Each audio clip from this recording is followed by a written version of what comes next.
আসসালামু আলাইকুম। Good night everyone. আমি সাইফুল ইসলাম। আজকের এই স্পেশাল লাইভ সেশন আপনাদের সবাইকে স্বাগতম জানাচ্ছি। আজকের আমাদের আলোচনার বিষয় প্রেপ এক্সাম গাইডলাইন, যা ইউনাইটেড কিংডমে ডাক্তার হিসেবে কাজ করার এবং স্বপ্ন পূরণের একটি গুরুত্বপূর্ণ step. We will discuss about prep exam steps, preparation strategies, eligibility, cost, and some valuable tips from real life experience. আমাদের সাথে আছেন কুমের 24তম ব্যাচের ডক্টর মিরাজুল আশিকিন ভাই, যিনি ইতিমধ্যে প্রেপ কমপ্লিট করেছেন এবং জিএমসি রেজিস্টার্ড ডক্টর হিসেবে ইউকে তে কাজ করার সুযোগ অর্জন করেছেন। যারা এখন লাইভ দেখছেন, please feel free to drop your questions in the comment section. আমরা সেশনের শেষে কোয়েশ্চেন এন্ড আনসার সেগমেন্টে সেই প্রশ্নের উত্তর দেওয়ার চেষ্টা করব। So without any further delay, let's start today's discussion. আসসালামু আলাইকুম ভাই, কেমন আছেন? ওয়ালাইকুম আসসালাম সাইফুল, ভালো আছি। তুমি কেমন আছো? আলহামদুলিল্লাহ ভাই, ভালো আছি। ভাই, প্রথমে আমি জানতে চাই যে এক্সাম আসলে কি এবং এটা কেন এত গুরুত্বপূর্ণ? আচ্ছা, ঠিক আছে, এটা নিয়ে কথা বলবো। সাইফুল, তুমি আহ, হচ্ছে কোন ইয়ারে? আমি ভাই এখন ফিফথ ইয়ার আছি ভাই, কম 30। 29 না? হ্যাঁ জি ভাই। ফিফথ ইয়ারে এখন কত দূর গিয়েছে তোমাদের? ভাই, মাঝামাঝি চলে আসছি। আগামী বছরের মাঝামাঝি তো মে মাসের দিকে হয়তো ফাইনাল পরীক্ষা হবে আর কি। আল্লাহু আকবার। এখন 6 মাস গিয়েছে নাকি? হ্যাঁ জি ভাই, প্রায় এরকম চলে গেছে। আচ্ছা, তো ক্লিনিক্যাল আইজ এই পেজটা কি তুমি চালাও নাকি তোমার সাথে আরো কেউ আছে? হ্যাঁ জি ভাই, মেনলি এটা আমি মানে ক্রিয়েট করেছিলাম। সাথে আমার কয়েকজন বন্ধু আছে এবং কয়েকজন জুনিয়রও আছে।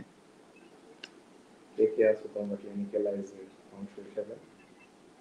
হ্যাঁ জি ভাই, আমার বেসমেট হিসেবে মাহিদ তানজিম আছে, শেয়ার মোহাম্মদ নাইম আছে, শেখ নাইব আছে, রবিন, তারপর হচ্ছে আসিফ।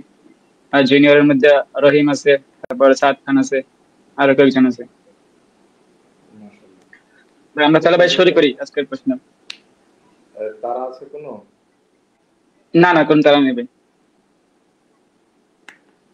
সাইফুল, হ্যাঁ জি ভাই, শুনতেছি ভাই।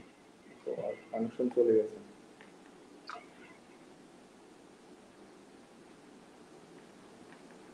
ভাই শোনা যাচ্ছে?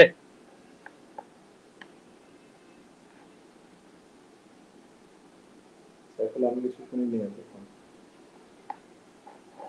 আমাকে শোনা যাচ্ছে না? হ্যাঁ, এখন শোনা যাচ্ছে, এতক্ষণ শুনিনি। আচ্ছা। আচ্ছা, তারা নাই তো কোনো? না ভাই, না ভাই, ওই যে লাইট চলতেছে তো এই জন্য বলতেছি আর কি। কেউ তো কোশ্চেন করছে না। আমরা আস্তে আস্তে শুরু করতে পারি, শেষ করে ফেলবো। হ্যাঁ জি ভাই।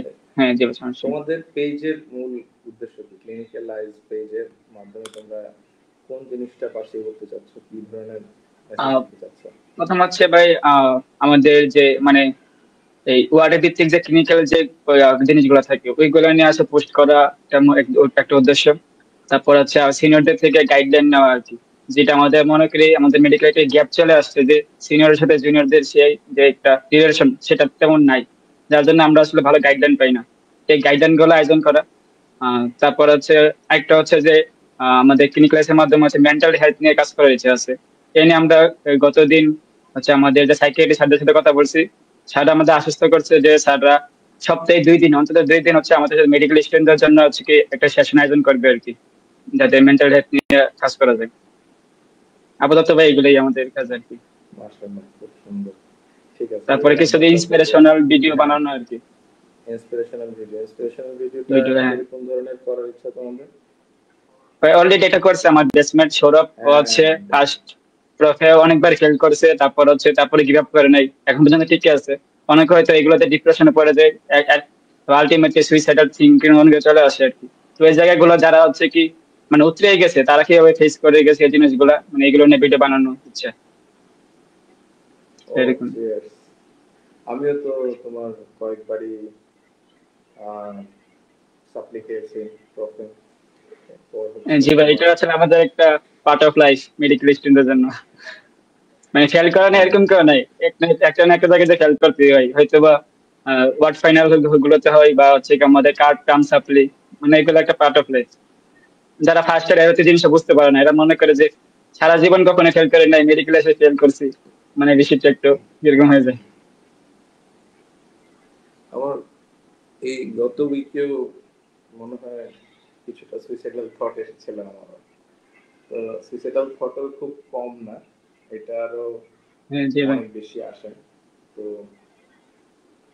আহ, এটা এটার সাথে স্ট্রাগল করা এমন না যে এটার মধ্যে আহ, লজ্জার কিছু আছে। আহ, ভালো একটা উদ্দেশ্য তোমরা পূরণ করছো, মাশাআল্লাহ, জি ভাই। অভিনন্দন তোমাদেরকে। জি ভাই, আপনাদের দোয়া দরকার। সাইফুল, ইনশাআল্লাহ সাইফুল চালিয়ে যাও এটা। আচ্ছা, এবার হ্যাঁ জি ভাই। কোশ্চেন যেটা করেছিল সেটা কাইন্ডলি অ্যান্সার করো। হ্যাঁ জি ভাই, তখন জানতে চাই ভাই প্লেব এক্সামটা আসলে কি এবং কেন এটি এত গুরুত্বপূর্ণ? প্ল্যাব, যেটা এখন ইউকেএমএলও বলে, প্ল্যাব হচ্ছে professional and linguistic assessment board ছিল, আর এখন ইউকেএমএলএ বলা হয়। সেটার নাম হচ্ছে United kingdom medical licensing exam, medical licensing exam যেটা। তো ইউকেএমএলই, তো এই এক্সামগুলো হচ্ছে অনেকগুলো এক্সাম আছে, যেমন এএমসি, ইউএসএমএলই, ইউকেএমএলই অথবা প্ল্যাব। এরপর মিডল ইস্টে প্রোমেট্রিক। এই এক্সামগুলো সাধারণত লাইসেন্সিং এক্সাম। যেমন বাংলাদেশে বিএমডিসি এক্সাম হচ্ছে একটা লাইসেন্সিং এক্সামটা, হচ্ছে তোমার ওইসব দেশে প্র্যাকটিস করার জন্য তোমার যে যোগ্যতা আছে এটা প্রমাণ করার একটা প্রমাণ স্বরূপ তোমাকে পরীক্ষা দিতে হবে।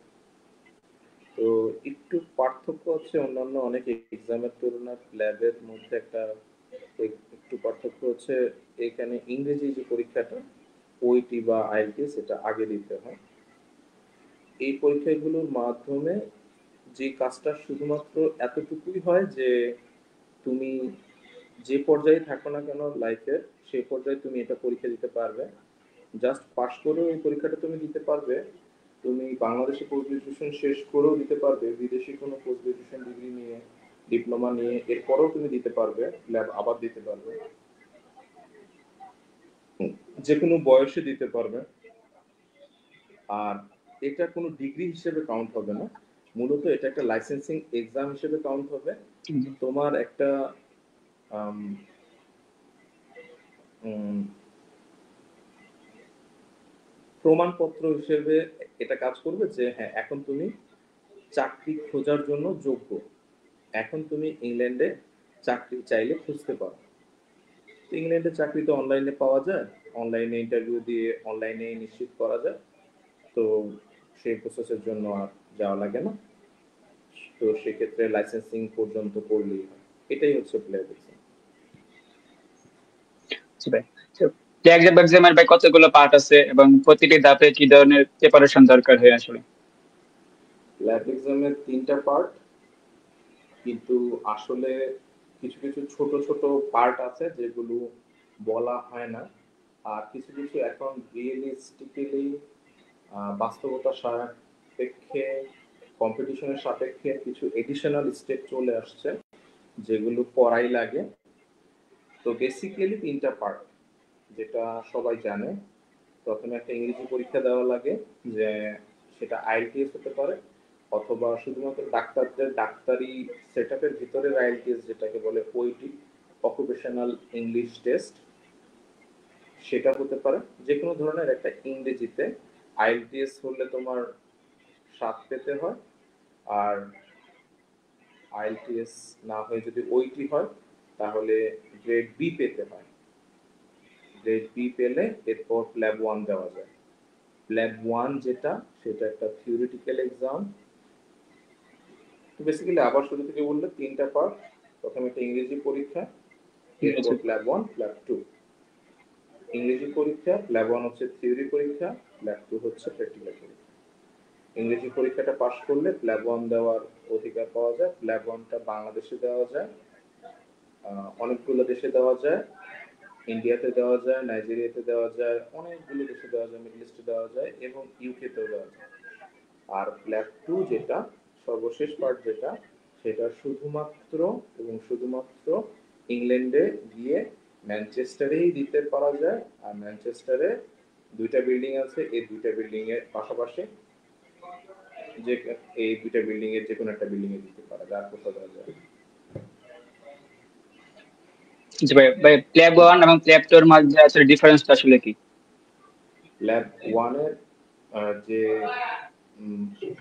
ডিফারেন্সটা, ল্যাব 1 হচ্ছে পুরোপুরি একটা এমসিকিউ এক্সাম, ল্যাব 1 মূলত একটা থিওরি এক্সাম। ল্যাব 1 এখানে কোশ্চেন করা হবে, আর কোশ্চেনের মধ্যে পাস মার্ক তুলতে পারলে পাস। আর ল্যাব 2 যেটা, সেখানে প্র্যাকটিক্যালি অস্কি স্টেশন, অস্কি যেরকম বিদেশের, আমাদের দেশে হয় অস্পি আর ওদের হচ্ছে অস্কি, সেখানে তোমার করে দেখাতে হয়। বিভিন্ন রকম জিনিস থাকে, কিছু স্টেশন থাকে যেখানে মেডিসিন রুগীর, তুমি একটা চেম্বারে রুগী যেমন দেখবে, অথবা আউটডোরে রুগী যেভাবে দেখবে, একটা রুগী একটা সমস্যা নিয়ে এসেছে, তুমি রুগীর হিস্ট্রি নিলে আর এক্সামিনেশন করলে, কিছু এক্সামিনেশন করতে চাইলে আর কিছু ইনভেস্টিগেশন করতে চাইলে, সাথে সাথে তোমাকে অটোমেটিক কিছু রেজাল্ট দিয়ে দিল, ওগুলো তো আর ওই মুহূর্তে তুমি আসলে বাস্তবসম্মত না যে তোমাকে 8 মিনিট সময় দিবে, তুমি ইনভেস্টিগেশন 8 মিনিটের মধ্যে করে রিপোর্ট পাবে। কিন্তু তুমি যখন উচ্চারণ করবে যে আমি ইনভেস্টিগেশন চাই, ইনভেস্টিগেশনের রিপোর্টগুলো তোমার সাথে সাথে চলে আসবে।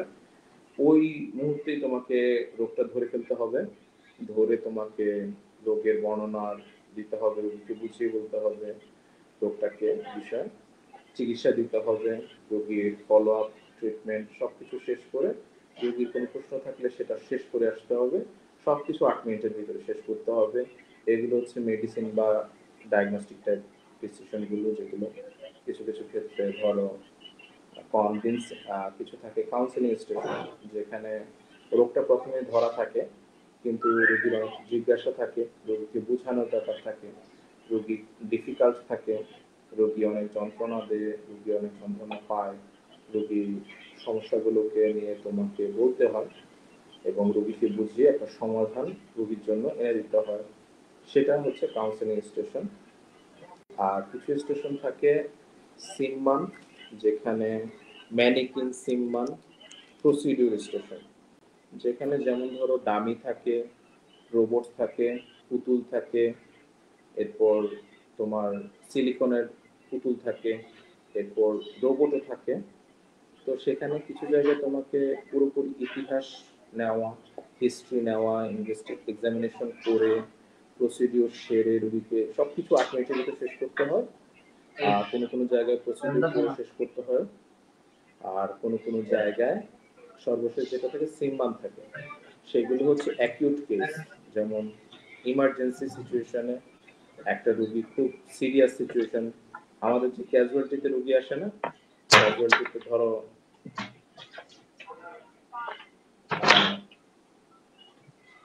ক্যাজুয়ালিটিতে তো তুমি দেখো, যেমন একটা পেশেন্ট আসে হার্ট ফেলিওর নিয়ে আসলো, একটা ধরো গাইনির মধ্যে আসলে একটা পোস্টপার্টাম হ্যামোরেজের পেশেন্ট আসলো, এই যে পোস্টপার্টাম হ্যামোরেজ অথবা হার্ট ফেলিওর পেশেন্ট, এই পেশেন্টটাকে তুমি ABCD, airway breathing circulation disability check, এই জিনিসগুলো করে, হ্যাঁ, তো এই জিনিসগুলো করে তুমি প্রপার রিসাসিটেট করতে পারো কিনা।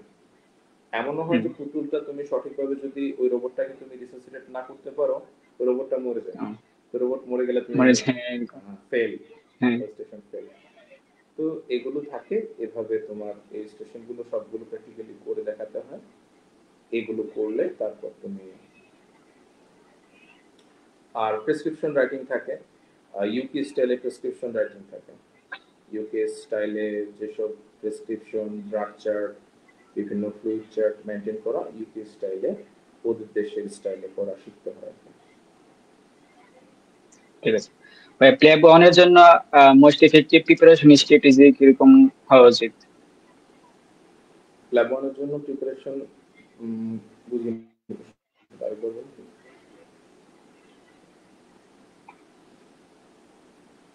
জি ভাই, আমি বলতে চাইছিলাম যে প্ল্যাব 1 এর জন্য আমরা কিভাবে আসলে প্রিপারেশন নেওয়া শুরু করব, বা হচ্ছে কিভাবে প্রিপারেশন নেওয়া উচিত? ল্যাব ওয়ানের জন্য প্রিপারেশন হচ্ছে থিওরিটিক্যাল প্রিপারেশন, ল্যাবেবল, ল্যাব ওয়ান ইজ, এরকম কিছু কোয়েশ্চেন ব্যাংক পাওয়া যায়। কোয়েশ্চেন ব্যাংক মুখস্থ করা, কোয়েশ্চেন ব্যাংক থেকে কোয়েশ্চেন বুঝে বুঝে পড়া, এরপর আরো অনেকগুলো কোয়েশ্চেন ব্যাংক আছে, এগুলো অনেক ভালো ভালো কোয়েশ্চেন ব্যাংক আছে, ওখান থেকে কোয়েশ্চেন গুলো বুঝে বুঝে পড়া, আর হচ্ছে এক্সাম দেওয়া, মডেল টেস্ট দেওয়া, এটাই প্রিপারেশন। তবে এগুলোর জন্য ভাই আলাদা কোনো কোর্স বা অনলাইন রিসোর্স আছে কিনা, যেগুলোর মাধ্যমে আমরা সাহায্য নিতে পারি? হ্যাঁ, অনলাইন রিসোর্স আছে, অনলাইনে অনেকে পড়ায়। আমি এইটা তোমার স্যামসং পড়ায়, বাংলাদেশে ডক্টরস একাডেমি, এসএস একাডেমি অনেকে পড়ায়, কিন্তু ওটার প্রয়োজন হয় না সাধারণত, পড়লে পারা যায় যদি ভাই আপনি কোন কোন বইগুলো ফলো মডেল করেছিলেন টেস্ট আছে, পার্ট ওয়ানের জন্য? এটাতে যদি আসে তো মোটামুটি বোঝা যায় যে হ্যাঁ আচ্ছা, হয়ে যায়। আপনি ভাই পার্ট ওয়ানের জন্য কোন কোন বইগুলো ফলো করেছিলেন?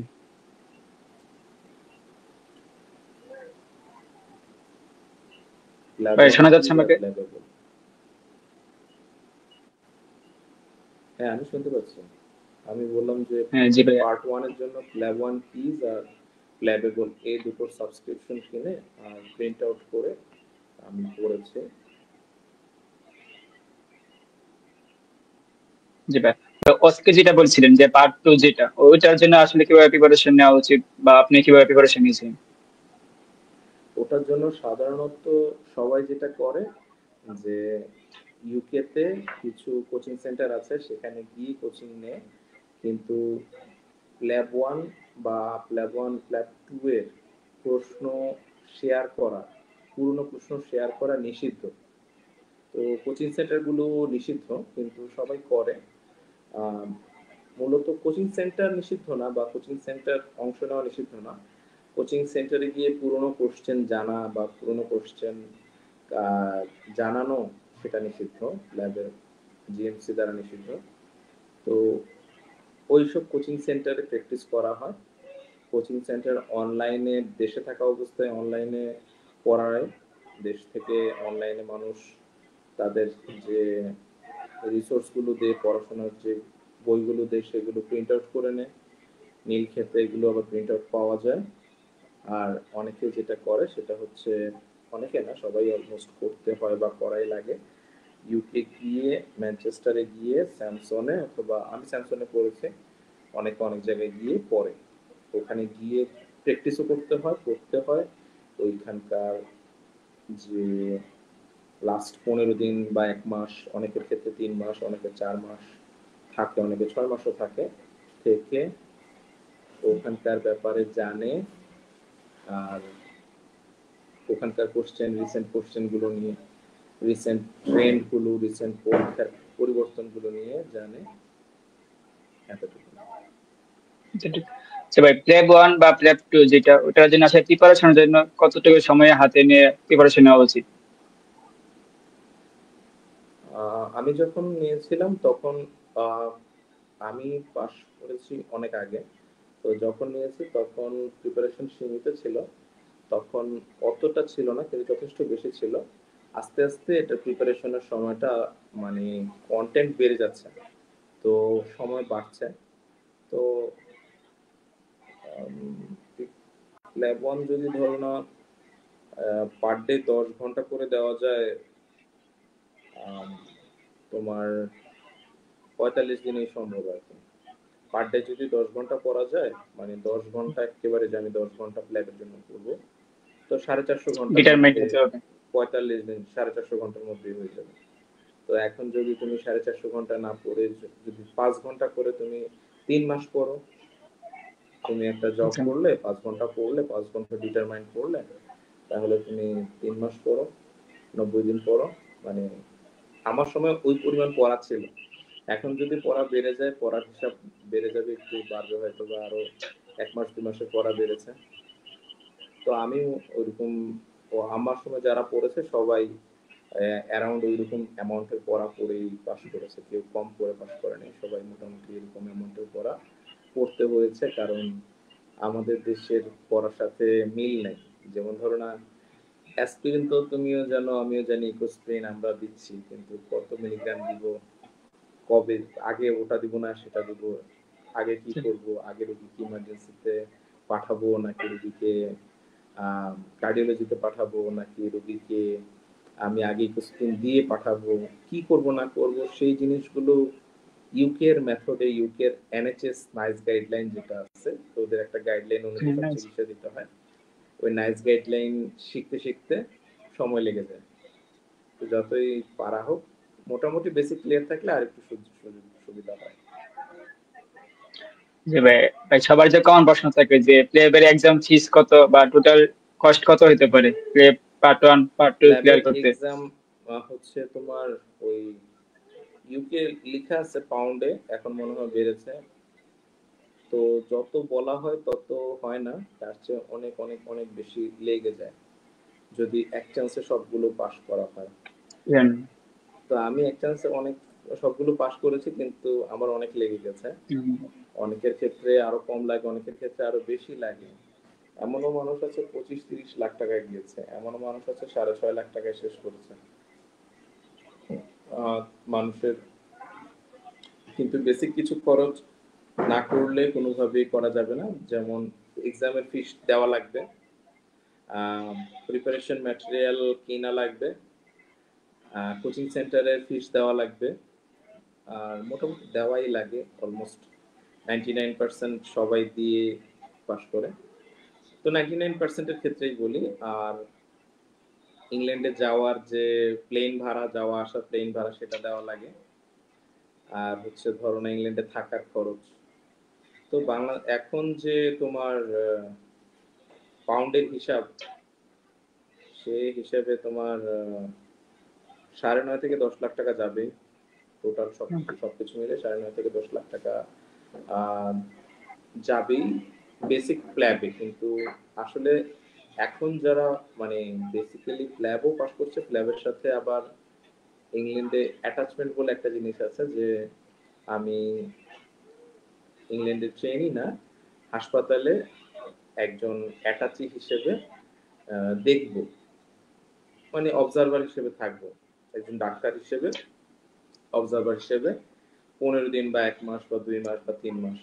তো সেখানে আবার টাকা দিতে হয় এখন, সেখানে থাকতে আবার খরচ আছে, খাওয়া দাওয়া করতে আবার খরচ আছে, তো সেখানে আরো বেশি খরচ যায়। পাশাপাশি এখন প্ল্যাবের পাশাপাশি যারা প্ল্যাব করছে, ল্যাবের পাশাপাশি তারা এএলএস নামের একটা রিসাসিটেশন কোর্সও করে, অনেকে আরো অনেক কিছু করে, কিন্তু বেসিক্যালি এএলএস এর জন্য খরচ আছে, সেখানেও তোমার বেশ ভালো একটা খরচ আছে। তো 12-13 লাখ তো চলেই যায়, মানে চোখ বন্ধ করেই চলে যায় বেসিক্যালি সবগুলো স্টেপ চলে ফলো করতে। ভাই মিনিমাম কস্ট হচ্ছে 12-13 লাখ, তারপরে ক্ষেত্রে বিশেষ অনেকে বেশি রাখতে পারে। রিয়েলিস্টিক্যালি 12-13 নিচে প্ল্যাব অ্যাটাচমেন্ট এএলএস শেষ করা সম্ভব না, সাধারণত সম্ভব না। এখনকার যে কারেন্সি ভ্যালু হিসেবে 160 টাকা। রিয়েলিস্টিক্যালি সব কস্ট যদি হিসাব করা হয়, অনেক কস্ট আছে, তো খাবারের খরচ আছে, ওখানে থাকার খরচ।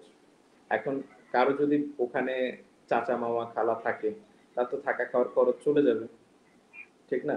কেউ যদি টিকিট কাটার ক্ষেত্রে খুব বুদ্ধিমান হয়, যেমন অনেক আগে থেকে টিকিট কাটতে পারে, অনেকে অনেক চালাক, অনেক সাহসী হয়, টিকিটের ব্যাপারে জানে, তখন 1,10,000 টাকার টিকিট 60,000 টাকায় কাটতে পারে, সেক্ষেত্রে তো কস্ট হাফ হয়ে যাবে।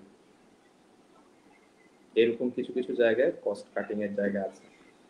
তবে বেসিক্যালি যারা এভারেজ মানুষ, বাংলাদেশ থেকে যাচ্ছে এভারেজ বুদ্ধির, এভারেজ আমার মনে হয় না 12-13 নিচে কেউ শেষ করতে পারবে, একটু মানে মনে হয়।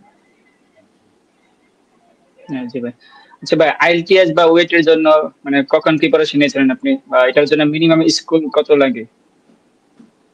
আইটিএস বা ওইটির মধ্যে আইএলটিএস হচ্ছে 7 লাগে, আর ওইটিতে হচ্ছে গ্রেড বি লাগে। আমি প্রিপারেশন নিয়েছি ইন্টার্নশিপের সময়। জি ভাই। জিএমসি ভাই রেজিস্ট্রেশনের জন্য কি কি ডকুমেন্টস দরকার হয়? বুঝিনি, আরেকবার বলবেন? জিএমসি যে রেজিস্ট্রেশন যে প্রক্রিয়াটা, ওটার জন্য কি কি ডকুমেন্টস এর দরকার হয়? ও আচ্ছা, জিএমসি রেজিস্ট্রেশনের আগে আরেকটা ব্যাপার আছে, সেটা হচ্ছে তোমার আহ, তোমার জিএমসি রেজিস্ট্রেশনের আগে তোমার যে প্রাইমারি মেডিকেল কোয়ালিফিকেশনটা আছে সেটা তোমার ইউএস এর একটা অর্গানাইজেশন আছে, আমি প্রসিডিউরগুলোর নাম ভুলে গেছি, দাঁড়াও আমি নিজে একটু গুগল করে নিই। আমি তোমাকে নামটা বলি জিনিসটা, ইসিএফএমজি, হ্যাঁ ইসিএফএমজি করা লাগে। ইসিএফএমজি তে ইসিএফএমজি হচ্ছে তোমার ইউএসএমএলই দাও বা ইউকেএমএলই দাও, ওসব ক্ষেত্রে তুমি যে বাংলাদেশ থেকে এমবিবিএসটা করেছো এটা যে ভ্যালিড, এটা বেশ ভালো টাকা পয়সা দেওয়া লাগে। ওটা দিয়ে তোমার ওদেরকে দেখানো লাগে, তোমার পাসপোর্ট পাসপোর্ট টাসপোর্ট দিয়ে তোমার প্রাইমারি মেডিকেল কোয়ালিফিকেশনটা আপলোড করা লাগে। আপলোড করে ওদেরকে তুমি তোমার পাসপোর্ট সহ তোমার ছবি দিবে, আর বেশ ভালো একটা টাকা পয়সাও লাগে, 10-12 হাজার মনে হয় বা এরকম কিছু একটা টাকা লাগে। টাকা দিলে ওরা তোমার, এবং বাংলাদেশের যে মেডিকেল কলেজ থেকে তুমি পাশ করেছো সেটার একটা, সেটা তোমার ওয়ার্ল্ডের রেজিস্ট্রিতে আছে কিনা সেটা ওরা চেক করে, ওটা দিয়ে তুমি রেজিস্ট্রেশন করে ওদেরকে একটা টাইম নিতে হবে, ওরা তখন একদিন একটা ভিডিও কনফারেন্সের মাধ্যমে তোমাকে দেখে যে তোমার প্রাইমারি মেডিকেল কোয়ালিফিকেশন এমবিবিএসটা ভ্যালিড আছে কিনা। এটা হচ্ছে এসিএফএমজি। এসিএফএমজিটা ইউএসএমএল তেও করা লাগে, ইউকে তেও করা লাগে, এটা তুমি আগে পরে যখন মন চায় করতে পারো। তো জিএমসি করার আগে এসিএফএমজি ভেরিফাইড তোমার পিএমকিউটা থাকা লাগে, প্রাইমারি মেডিকেল কোয়ালিফিকেশন এমবিবিএসটা থাকা লাগে। আর হচ্ছে জিএমসি রেজিস্ট্রেশনের আগে তোমার ওইটি প্ল্যাব 1 প্ল্যাব 2 সবগুলো পাস করা থাকা লাগে। আর ওইটির ওইটির কিন্তু ওইটি বা আইএলটিএস এর কিন্তু একটা নির্দিষ্ট সময় পর্যন্ত মেয়াদ থাকে, এর মধ্যে তোমার প্ল্যাব 1 প্ল্যাব 2 শেষ করতে হয়। তো এর মধ্যে তোমার প্ল্যাব 1 প্ল্যাব 2 এবং তোমার যে রেজিস্ট্রেশন সবকিছু শেষ করে ফেলতে হয়। তো ওই যে রেজিস্ট্রেশনটা সর্বশেষ, ওইটাও তোমার ওইটির যে ভ্যালিডিটি 2 বছর বা 3 বছর, ওটার ভিতরে সবকিছু শেষ করে ফেলতে হয়, ওটার ভিতরে থাকা লাগে। পাশাপাশি তোমার ইসিএফএম যেটা করা থাকা লাগে, প্লাস 2 পাস করা থাকা লাগে। আর যদি তোমার ক্লিনিক্যাল গত 5 বছর কোথায় ছিলে, গত 5 বছরে বা তোমার পাস করার পরে এরকম সময়টার মধ্যে বড়সড় গ্যাপ থাকে, গ্যাপের একটা ব্যাখ্যা লাগে। গ্যাপ থাকা কোনো সমস্যা না, কিন্তু গ্যাপের ব্যাখ্যা লাগে, আবল তাবল ব্যাখ্যা না। তো যা হোক, আমি 1 বছর গ্যাপ নেওয়া কোনো সমস্যা না, বললে হয় যে আমি ঘুরতে ঘুরতে গিয়েছিলাম, লাইফ ট্যুর দিয়েছিলাম, জীবনকে বোঝার জন্য অনেকটা 1 বছরের হলিডে নিয়েছিলাম, এটাও বলতে পারো, সমস্যা নেই, কিন্তু একটা সলিড ব্যাখ্যা দেওয়া লাগে। জি ভাই। ভাই ভিসা প্রসেস, ট্রাভেল বা অ্যাকোমোডেশন নিয়ে যদি কিছু বলতেন। ভিসা প্রসেসটা ইউকের ক্ষেত্রে পুরোপুরি ইন্টারভিউ বাদে পুরোপুরি তোমার পেপার বেসড, মানে অনলাইন বেসড। তোমার ডকুমেন্টেশন যদি ভালো থাকে তাহলে ভিসা হয়ে যায়, আর ডকুমেন্টেশনের সমস্যা থাকলে ভিসা হয় না। ডকুমেন্টেশনের একটা না বলা কথা হচ্ছে যে তুমি যে পরিমাণ খরচ দেখাচ্ছ সে খরচটা রিয়েলিস্টিক হতে হবে। আহ, খরচটার 2 থেকে 3 গুণ টাকা তোমার অ্যাকাউন্টে থাকা লাগবে, অথবা তোমার স্পন্সরের অ্যাকাউন্টে থাকা লাগবে। যেমন স্পন্সর তোমার বাবা, ফ্যামিলি ফ্রেন্ডও হতে পারে, বাবা চাচা হতে পারে।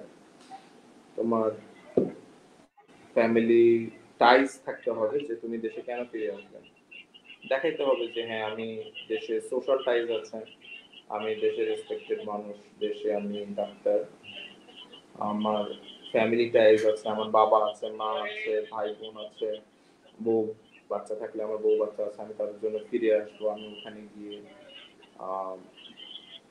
অ্যাসাইলাম সিক করবো না, বা ওখানে গিয়ে আমি অবৈধভাবে থাকবো না, সেজন্য সোশ্যাল টাই দেখাতে হবে। এরপর মনিটারি টাই দেখাতে হবে, যে যেমন আমার নিজের টাকা পয়সা আছে, নিজের জব আছে, চাকরি আছে, আমার নিজের বাবা মার সম্পত্তি আছে, এগুলো দেখালেও ভালো। এই জিনিসগুলো দেখাতে হবে, এই সম্পর্কটা দেখাতে হবে। আর টাকা খরচ রিয়েলিস্টিক দেখাইতে হবে। এটা দেখাইলে হবে না যে আমি 1 মাস থাকবো, আমার 1 লক্ষ টাকা খরচ হবে। 1 মাসে 1 লক্ষ টাকা দিয়ে তো ইংল্যান্ডে থাকা যাবে না। 1 লক্ষ টাকা থাকা খাওয়াতে চলে যাবে, ট্রান্সপোর্ট কোথায়, ঘোরাঘুরি কোথায়, তোমার পরীক্ষার খরচ কোথায়, তুমি যে পরীক্ষার ফিস দিবে, ফিসের টাকা কোথায়, তারপর হচ্ছে তুমি তো ডেফিনেটলি কিছু শপিং করে নিয়ে আসবে, সেটার খরচ কোথায়। মানে কমফোর্টেবল একটা খরচ 1 মাস থাকলে 3 লাখ টাকা দেখাও, 3 লাখ বা 2 লাখ টাকা, মানে একটা রিয়েলিস্টিক দেখাতে হবে। যদি 15 দিন দেখায় তখন একটু বেশি, যত বেশি দেখানো যায় টাকার একটা রিলেশন আছে। আর জব হোল্ডার খুব ইম্পর্টেন্ট। ছেলে হলে জব থাকতেই হবে। জব মানে কাগজে কলমের যে জবের, যে আমার জব আছে, আমি ইউকেতে বাংলাদেশে জব করি, এই জিনিসটা থাকতেই হবে। জি ভাই। মেয়ে হলে না, রিয়েলিস্টিক্যালি রিয়েল কথা বললাম, একটা ছেলে সে বাংলাদেশে জব করে না, সে ফিরে আসবে না, সে বিদেশে গিয়ে চাকরি খুঁজবে। কারণ ছেলেরাই সাধারণত বিদেশে গিয়ে ভিসা অ্যাবিউজ করে, মেয়েরা কমই করে, বাস্তব যেটা। জি ভাই। তো ডাক্তার বললে তো ভাই জিনিসটা আপনার অন্যরকম হবে, অন্যরকম হবে এমনটা। ভাই আপনার প্লেব জার্নির সবচেয়ে বড় চ্যালেঞ্জ কি ছিল? সবচেয়ে বড় চ্যালেঞ্জ হচ্ছে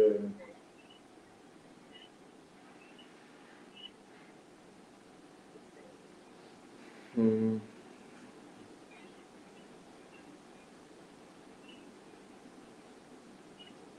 সবচেয়ে বড় চ্যালেঞ্জ ছিল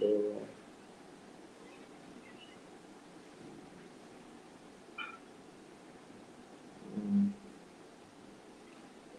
ওখানে গিয়ে তোমার মানে ক্ল্যাব টুটাই সবচেয়ে বেশি বড় কঠিন ছিল। ওখানে গিয়ে টাকা খরচ করে থেকে অ্যাডজাস্ট করে একই সাথে খাওয়া দাওয়া মেনটেন করে পড়াশোনা করাটা কঠিন ছিল, কষ্ট ছিল, ওটাই কষ্ট ছিল। জি ভাই। ভাই নিউ ক্যান্ডিডেট যারা সবচেয়ে বেশি মিস্টেক করে, মানে কোন বিষয়গুলো বেশি মিস্টেক করে যেগুলো অ্যাভয়েড করা উচিত বলে আপনি মনে করেন? বুঝিনি, আরেকবার বলবেন? ভাই নিউ ক্যান্ডিডেট যারা প্লেয়ার একদম দিতে চায়, তারা কোন বিষয়গুলো সবচেয়ে বেশি মিস্টেক করে যেগুলো অ্যাভয়েড করা উচিত? ফ্ল্যাপ দেওয়াটাই এখন মিস্টেক, বর্তমানে ফ্ল্যাপ দেওয়াটাই সবচেয়ে বড় মিস্টেক। না, রিয়েলিস্টিক্যালি ফ্ল্যাপ দেওয়াটাই আমার ইমিডিয়েট জুনিয়র যারা আছে, আমি তাদেরকে আমি ধানমন্ডি লেকে নিয়ে 1 ঘন্টা পর্যন্ত কনভিন্স করেছি এবং তাদেরকে ফ্ল্যাপ থেকে সরিয়ে নিয়ে আমি ওদেরকে এমআরসিএস এ দিতে বলেছি। সে এমআরসিএস দিয়েছে, এরপর ফেল করেছে, কিন্তু সে মন আশাপূর্ণ হয়নি এবং সে পরে এমএস নিউরো সার্জারি দিয়েছে, এমএস নিউরো সার্জারিতে এখন জব করছে, এরপর আবার এখন এমআরসিএস দিচ্ছে। ফ্ল্যাপ দেওয়াটাই এখন সবচেয়ে বড় ভুল। ফ্ল্যাপ ওয়ানও যদি দেওয়া হয়ে যায়, ল্যাব ওয়ান থেকে সরে আসাটা রিয়েলিস্টিক্যালি বাংলাদেশে থাকা অবস্থা, সাধারণত এভারেজ যারা নিউ শুরু করছে তাদের জন্য ল্যাব দেওয়াটাই এখন সবচেয়ে বড় ভুল হবে। 90 to 95% মানুষের ক্ষেত্রে এটা ভুল হবে। কাদের ক্ষেত্রে সঠিক? যেমন ধরো কেউ ইউকেতে আছে, ইউকে ডাক্তার, অলরেডি তার জামাই বা বউ অলরেডি ডাক্তার, ইউকেতে তাদের একটা কানেকশন আছে, মাস্টার্স করছে বা কোনো কিছু ওখানে তোমার আইএলআর হয়ে আছে, লোকাম পাবে, অথবা ওখানে জবের সিচুয়েশনটা ওরা ওখানে থেকে থেকে খুঁজতে পারবে, অ্যাফোর্ড করতে পারবে, এরকম অনেক সিচুয়েশন আছে, তাদের জন্য কিন্তু আসলে ঠিক আছে, তাদের জন্য কিন্তু ঠিক আছে। অনেকের অনেক কন্ডিশন আছে। আবার যেমন ধরো অনেকের ইন্ডিয়া বা পাকিস্তানের ক্ষেত্রে অনেকের দেখা যায়, যাদের বাংলাদেশের ক্ষেত্রে এটা সঠিক কিনা জানি না, অনেকের এফসিপিএস করা আছে, এমআরসিএস করা আছে, অথবা এফসিপিএস এমডি অনেকগুলা দেশে করা আছে, এবং তারা এমআরসিএস নাই অথবা এমআরসিপি নাই, এবং তাদের ইউকের অফার আছে অথবা ইউকেতে তাদের খুব ভালো কানেকশন আছে। তাদের এফসিপিএস এর ভিত্তিতে অথবা তাদের অন্যান্য কোনো একটা ডিগ্রির ভিত্তিতে তারা জব পাবে, তাদের কানেকশনের ভিত্তিতে তারা জব পাবে মোটামুটি শিওর, তারা শুধু রেজিস্ট্রেশনটা শেষ করলেই হয়। সেক্ষেত্রে তাদের জন্য প্ল্যাব করাটা ভালো। বাকি গণ মানুষ 90-95% মানুষ যারা ক্যারিয়ার কন্টেস্টে চিন্তা করছে তাদের জন্য মোস্টলি প্ল্যাব দেওয়াটাই সবচেয়ে বড় ভুল। এমনকি প্ল্যাব 1ও যদি দেওয়া হয়ে যায়, তাড়াতাড়ি ওখান থেকে সরে এসে হয় মেম্বারশিপ দেওয়া, এমআরসিপি দেওয়া, অথবা এমআরসিএস দেওয়া, এমআরসিইএম, এমআরসিওজি, এমআরসিপিসিএইচ, অনেক কিছু আছে, মেম্বারশিপ আছে, অথবা বাংলাদেশি ডিগ্রি করতে থাকা, বাংলাদেশি ডিগ্রির পরে মেম্বারশিপ দেওয়া, ওটাই সবচেয়ে ভালো জিনিস। হ্যাঁ জি ভাই। বা অনেকের প্রশ্ন একটা হচ্ছে যে দেশে থাকবো নাকি বিদেশে চলে যাব, এ বিষয়ে অনেকেই কনফিউশনে থাকে। আপনি কিভাবে সিদ্ধান্ত নিয়েছিলেন যে বা জুনিয়ররা কিভাবে এ বিষয়ে সিদ্ধান্ত ও নিতে পারে? আরেকটা জিনিস বলি, যারা হচ্ছে তোমার ইউকেতে যে জেনারেল প্র্যাকটিস করবে, ল্যাব পাস করে সরাসরি জিপি চেষ্টা করবে, তাদের জন্য ল্যাব দেওয়া ভালো। তাদের জন্য ল্যাব দেওয়া, তারা যদি সরাসরি জেনারেল প্র্যাকটিস অথবা সরাসরি ইন্টারনাল মেডিসিন ট্রেনিং অথবা সরাসরি ট্রেনিং জয়েন করার চেষ্টা করে, কিন্তু এখন সরাসরি ল্যাব করে সরাসরি ট্রেনিং দেওয়ার পথটা কঠিন করার চেষ্টা করছে, বিদেশ থেকে যেন করতে না পারে এই পথটা কঠিন করার চেষ্টা হচ্ছে। বিভিন্ন আন্দোলন চলছে ইংল্যান্ডের ভিতরে, সেটা সফল না হওয়ারই কথা, সেটা একটা আশার ব্যাপার।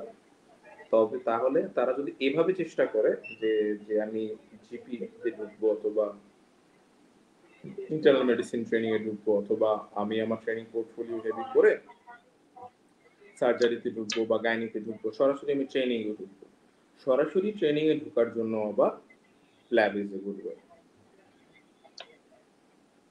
যদি না জি ভাই। রুলস চেঞ্জ হয়। আর সবচেয়ে বড় ভুল সবাই যেটা করে সেটা হচ্ছে টাকাটাকে আন্ডার এস্টিমেট করে। টাকাটাকে আন্ডার এস্টিমেট করে এবং এই পথটাকে ইজি মনে করে। সমস্যা হচ্ছে কি, এটা আসলে ইজি ছিল, ভয়াবহ ইজি ছিল, দিনে দিনে এটা কঠিন হচ্ছে। কঠিন আছে। নট নেসেসারিলি যে এটার কন্টেন্ট কঠিন, কন্টেন্ট হিউজ। সহজ সহজ জিনিস যখন অনেক ভলিউমে বেড়ে যায় না, তখন ওগুলো সবগুলোকে মনে রাখা কিন্তু কঠিন হয়ে যায়। কঠিন জিনিসও যদি পরিমাণে কম থাকে, সেটা কিন্তু একটা লিমিটের মধ্যে থাকে। জিনিসটা যদি সহজও হয় কিন্তু প্রচুর পরিমাণ কন্টেন্ট হয়ে যায়। তো প্ল্যাবের ক্ষেত্রে এটাই হয়েছে যে পুরনো কোশ্চেন জমতে জমতে জমতে জমতে প্রচুর পড়া হয়ে গেছে। তো প্ল্যাবের পড়া কম না, প্ল্যাবের ফেল প্রচুর ফেল হয়, ল্যাবে প্রচুর ফেল হয়।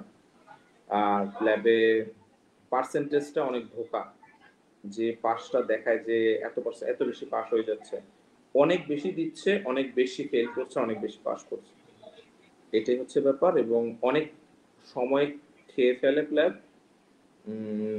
চাকরি পাওয়া পর্যন্ত চাকরি পাওয়া পর্যন্ত অনেক সময় চলে যায় এবং অনেক টাকা চলে যায় এবং যথেষ্ট কঠিন থাকে। সুতরাং যে উইল পাওয়ার বা ব্রেন পাওয়ার যেটা খরচ যাওয়ার, সেগুলো খরচ হয়।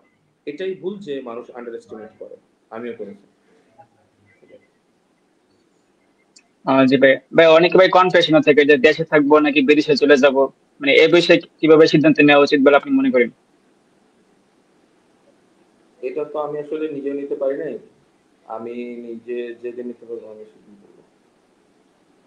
আমি আসলে যে আমি কিন্তু এখন বিদেশে নাই, আমার নিজের মানে যখন মানে শিওর ছিলাম, তখন শিওর ছিলাম কিভাবে সেটা বলি।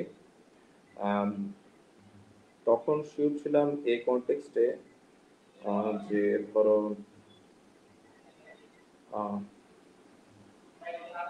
মানে দেশে থাকবোই না, বিদেশে বিদেশেই যাব। সেটা হচ্ছে তোমার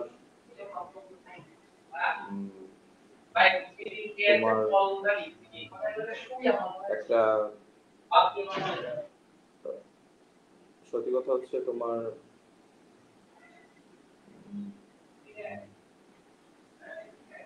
এটা একটা ওই সিউরিটি ছিল, টাকা পয়সার একটা ব্যাপার ছিল, টাকার একটা আকাঙ্ক্ষা বলতে পারো, এবং মনে হয়েছিল যে টাকাটা বেশ ভালো অ্যামাউন্টের টাকা পাওয়া যাবে। সো কেউ যদি এভাবে শিওর হতে পারে, সেটাই একমাত্র আমি সেই সিউরিটিটাই চিনি, যে টাকার লোভে বা টাকার আকাঙ্ক্ষায় চলে যাওয়া। সেটা আমার কনফিউশন অনেক ক্লিয়ার করে দিয়েছিল। বাট রিয়েলিস্টিক্যালি টাকাটা আসলে খরচ হয়ে যায়। দেখা যাচ্ছে যে যারা আছে তাদেরও অনেক ক্ষেত্রে তারাও এরকমই বলে যে যে টাকাটা কামাই করি সেই টাকাটা অনেকটা খরচ হয়ে যায়। তো শিওর হওয়া যায় শুধুমাত্র টাকা এবং লিভিং কোয়ালিটি অফ লাইফ যেটাকে বলে। যেমন ধরো, তারপর টাকার পাশাপাশি কোয়ালিটি অফ লাইফ যদি কেউ প্রেফারেন্স দেয় তাহলে শিওর হওয়া যায়। বাংলাদেশের ক্ষেত্রে বাংলাদেশের সাথে অন্যান্য যেসব দেশ, ইউকে, যেমন ধরো ইউকের সাথে তো বাংলাদেশের কোয়ালিটি অফ লাইফের ডিফারেন্স থাকবেই, ঠিক না? সেটা তো আমরা মেনে নিতেই হবে। তো কারো যদি কোয়ালিটি অফ লাইফ বা ধরো নিরাপত্তা, ওই জিনিসগুলো প্রতি প্রেফারেন্স থাকে যে আমি সুন্দর রাস্তায় হাঁটবো, সুন্দর পরিবেশে বাতাস, দূষণমুক্ত বাতাসে, এবং নিয়ম নীতি খুব ফলো হবে, অথবা সবকিছুর একটা রুলস এর ভিতরে যাবে, খাবার দাবার তোমার ভেজাল মুক্ত থাকবে, বাচ্চা কাচ্চা যা বা বাবা মা কখনো ঘুরতে গেলে বা ঘোরার জায়গাগুলো সুন্দর হবে, আমার টাকা পয়সার একটা ওইরকম ভ্যালু পাওয়া যাবে, যে সামাজিক বেসিক হিউম্যান ডিগনিটি গুলো থাকবে। ওইসব জিনিসগুলো যদি কারো প্রায়োরিটি থাকে, তাহলে ডেফিনেটলি শিওর হওয়া যায় যে হ্যাঁ, ওইটা যদি আমার প্রায়োরিটি হয় তাহলে অবশ্যই এটা বাংলাদেশে পাওয়া যাবে না কোনোভাবেই। বাংলাদেশের কোথাও সেটা তুমি উত্তরা যাও বা ধানমন্ডি, তবে যদি তুমি গ্রামে যাও, বাংলাদেশের গ্রামে, যেমন আমি এখন গ্রামে জব করছি, গ্রামে তোমার বেশ সুন্দর তোমার এয়ার কোয়ালিটি খুব সুন্দর, কিন্তু সেখানে তো তুমি আবার তোমার সিটি লাইফ ওগুলো পাবা না, বুঝছো না? তো এই জিনিসগুলো থাকে না আর কি। তো যদি একটা সিটির মধ্যে থাকবো, একটা খুব সুন্দর আহ, যে নিউ আধুনিক জগতের যে সুযোগ সুবিধাগুলো, লাইফ লিড করবো। হ্যাঁ, আধুনিক জগতের সুযোগ সুবিধাগুলো আমি পাবো, সেগুলো আমি পাবো, নিয়ম নীতি আইন কানুনের মধ্যে আমি থাকবো, সেটা আমার ইচ্ছা থাকে, সেটা ডেফিনেটলি বাংলাদেশে সম্ভবই না, কোনোভাবেই সম্ভব না, কোথাওই সম্ভব না। এটা আমরা অবশ্যই হিডিং করা উচিত না। আমাদের একটা সবকিছু একটা অ্যাডজাস্টমেন্টের ব্যাপার আছে, আমাদের সবকিছুর মধ্যে একটা মিডল গ্রাউন্ড আছে, বা ধরো না একটা বুঝে শুনে চলার ব্যাপার আছে। ওখানে এই ব্যাপারটা নাই, যে মোটামুটি সব জায়গায় আইনের শাসন মোটামুটি ফলো হয়, এটা আমরা জানি। এটাই। জি ভাই। ভাই, কুমিল্লা মেডিকেল কলেজে আপনার এমন কিছু স্মৃতি আছে কিনা যেগুলো মনে পড়লে আপনাকে এখনো ভালো লাগে বা ইন্সপায়ার করে? কুমিল্লা মেডিকেল কলেজে আমার ভালো স্মৃতি হচ্ছে কুমিল্লা মেডিকেল কলেজে ভালো স্মৃতি, আমার মনে হয় কুমিল্লা মেডিকেল কলেজে ভালো স্মৃতি যদি বলো, ভাই, আপনার একটা নাটক বানিয়েছিলেন, আমরা দেখেছিলাম যে হ্যাঁ, এটা একটা। এখন এখন কনটেক্সটে চিন্তা করলে কুমিল্লা মেডিকেল কলেজে সবকিছুই ভালো স্মৃতি।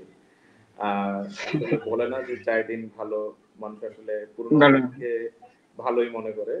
আসলে হ্যাঁ, জি আহ, ভাই। এখন তোমরা যখন পড়ছো তোমাদের কাছে হয়তো মনে হয় যে আরে কলেজে ভালো ছিলাম, বেস্ট ছিলাম, সারাদিন। এই ছিলাম। হ্যাঁ, জি ভাই। সারাদিন ক্লাস ভালো আমার, লাগে না। হ্যাঁ, হ্যাঁ, এখন ওই যে ক্লাসের ব্যাপারটা কষ্টদায়ক আসলে মনে হতো, কিন্তু এখন আবার মনে হয় যে কুমিল্লা পুরো স্মৃতিটাই ভালো ছিল, সবকিছুই ভালো ছিল, ভালোই মনে হয় যে এখন যদি ওটাতে ফিরে যাওয়া জি। যেত ওইটা আরো ভালো ছিল। তো পুরো কুমিল্লা মেডিকেল কলেজ ইন্টার্নশিপ সবকিছুই ভালো ছিল, আলহামদুলিল্লাহ, মানে যাই ছিল আল্লাহ ভালো জিনিসই দিয়েছে। এটা তো এখনকার কনটেক্সটে, জব লাইফের কনটেক্সটে ওগুলো তো অনেক মজাদার। স্টুডেন্ট লাইফ অনেক ভালো ছিল। যে ফাইনালি ভাই আমার আপনার মোস্ট ইম্পর্টেন্ট অ্যাডভাইস কি হবে আমাদের জন্য, জুনিয়রদের জন্য যদি আপনি কিছু অ্যাডভাইস দিতে চান? জুনিয়রদের কাছে অ্যাডভাইস, আমি আসলে অ্যাডভাইস দিব যে আহ, যে মানে আমরা আসলে যাদের ক্যারিয়ার ওয়াইজ যদি আমরা কারো মতো হতে চাই, আহ, তার অ্যাডভাইসটাই শোনা, সেই অ্যাডভাইসটাই আমি দিব। যেমন আমি এখন পোস্ট গ্রাজুয়েশনের এখনো আমি ঢুকি নাই, আর আমি ক্যারিয়ার একটা স্ট্যান্ড পয়েন্টে আছে, একটা থামানো একটা জায়গায় আছে একটা লম্বা সময় ধরে। তো আমার অ্যাডভাইস যদি কেউ নেয়, তো সে আমার পথ ফলো করার সম্ভাবনাটা বেশি। ওইরকম ভাবে কেউ যদি একজন স্যারকে দেখে যিনি খুব দ্রুত পোস্ট গ্রেড শেষ করেছে, তারপর তার ক্যারিয়ার সে ফলো করতে চায়, তার মতো সে হতে চায়, তো তার অ্যাডভাইসটা নেওয়া তার জন্য সবচেয়ে ভালো হবে। আবার কেউ যদি ধরো ইউএসএমএলই শেষ করেছে এবং অলরেডি ম্যাচ হয়ে গেছে, ইউকে আমেরিকায় জব করছে, সে যদি ওই লাইফটা চায়, ওই ক্যারিয়ারটা চায়, তাহলে ওই বিষয়ে ওর অ্যাডভাইসটা নেওয়া তার ভালো হবে। ওইরকম ভাবে ওই মানুষটা আবার হয়তো বা তার পার্সোনাল লাইফে ভালো না, তো সে পার্সোনাল লাইফ খুব ভালোভাবে মেনটেন করছে, ফ্রেন্ডশিপ খুব ভালোভাবে মেনটেন করছে, অথবা টাকা পয়সা দিকে ভালো না। তো যে ভালো, যার যে জিনিসটা আমার ভালো লাগে আর যার ওই জায়গাটা পর্যন্ত আমি পৌঁছাইতে চাই, ওর ওখান থেকে অ্যাডভাইসটা নেওয়া সবচেয়ে ভালো। আমি এই অ্যাডভাইসটাই দিই। হ্যাঁ জি ভাই, ধন্যবাদ। থ্যাংক ইউ সো মাচ ভাই, এত সুন্দরভাবে এবং বিস্তারিতভাবে আমাদের সাথে আপনার ভ্যালুয়েবল এক্সপিরিয়েন্স গুলো শেয়ার করার জন্য। We have learned a lot today. There exam stage, preparation tips, eligibility cost, and personal journey insight. যা নিঃসন্দেহে সবার জন্য হেল্পফুল হবে। ধন্যবাদ আমাদের দর্শকদেরও সময় দিয়ে শেষ অবধি দেখার জন্য। আহ, ধন্যবাদ ভাই, আপনাকে অসংখ্য ধন্যবাদ আমাদের সাথে থাকার জন্য। Good night everyone. Thank you sir. একদম।